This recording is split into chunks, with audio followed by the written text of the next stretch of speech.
सपा सांसद इकरा हसन है हमारे साथ बात करने के लिए। इकरा, आलू हाथ में लेकर आप लोग यहाँ प्रदर्शन कर रहे थे। तख्तियाँ जो है उसमें लिखी हुई है कि आलू की सही कीमत किसानों को मिलनी चाहिए। वहीं संसद के अंदर कृषि मंत्री कह रहे हैं कि किसानों की आमदनी जो है वो दुगनी हो गई है, किसान अब बेहतरी की स्थिति में है भारत के अंदर। जी नहीं, देखिए जो हमें हाल फिलहाल की जो रिपोर्ट्स आई हैं तो आलू किसान खास तौर पर जहाँ पर भी है उनकी पीड़ा को हमने यहाँ पर उठाया है और उनको बेहतर मूल्य नहीं मिल रहा है, खरीद नहीं हो रही है उनके फसल की।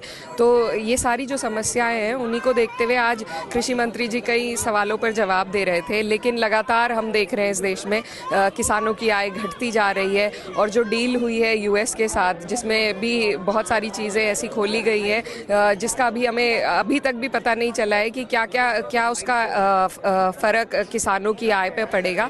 तो ये सरकार किसान विरोधी सरकार है और ये सिर्फ पूंजीपतियों के हक की बात करती है, कभी भी किसानों के हक की बात नहीं करती। हमारी जिम्मेदारी है कि हम सरकार की आंख खोलें और उन्हें पीड़ित जो किसान हैं उनकी समस्याओं से अवगत करें। एक इससे इतर सवाल है, जिस तरह से पश्चिमी एशिया में युद्ध चल रहा है, लगातार विपक्ष ये सवाल उठा रही है कि देश की क्या स्थिति होगी, क्रूड ऑयल की क्या जो कीमत है वो बढ़ सकती है, लगातार उठा रहे। लेकिन अब एस्मा लगा दिया गया है इस पूरे, चाहे क्रूड ऑयल की बात की जाए या फिर गैस की बात की जाए। देखिए गैस सिलेंडर पे 100 रुपये मेरे ख्याल से सब जगह बढ़ चुके हैं और आज ही कर्नाटका की न्यूज़ आ रही है कि वहाँ पर मिलने ही बंद हो गए हैं। तो हमारे लिए सबसे बड़ी प्राथमिकता हमारा देश होना चाहिए। हिस्टोरिकली भी अगर हम देखें तो इंडिया ने हमेशा वो फैसले लिए हैं जो उसके हित में रहे हों, लेकिन आज हम सिर्फ गुलामी के फैसले ले रहे हैं। हमें दूर देश से लोग बता रहे हैं कि आज हमें इजाज़त है रशिया से तेल लेने की, कल को नहीं है। तो इस तरीके से अपनी जो सॉवरेनिटी है, अपनी देश की इंटीग्रिटी है,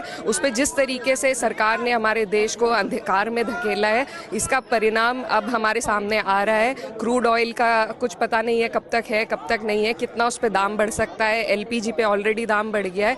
तो ये अच्छे संकेत नहीं है और मुझे लगता है कि इंडिया फर्स्ट की पॉलिसी इस सरकार को अपनानी चाहिए। अपने देश को इस तरीके से अंग्रेज़ों के सामने फिर से हमें गुलामी के तट पर नहीं आना चाहिए। Ranjeeta Jha, Times Now Navbharat, Delhi. खबरों की रणभूमि में यहाँ शोर नहीं सोच लड़ती, जहां शब्द नहीं फैक्ट्स वार करते हैं और हर सवाल खोलता है सच की नई परत।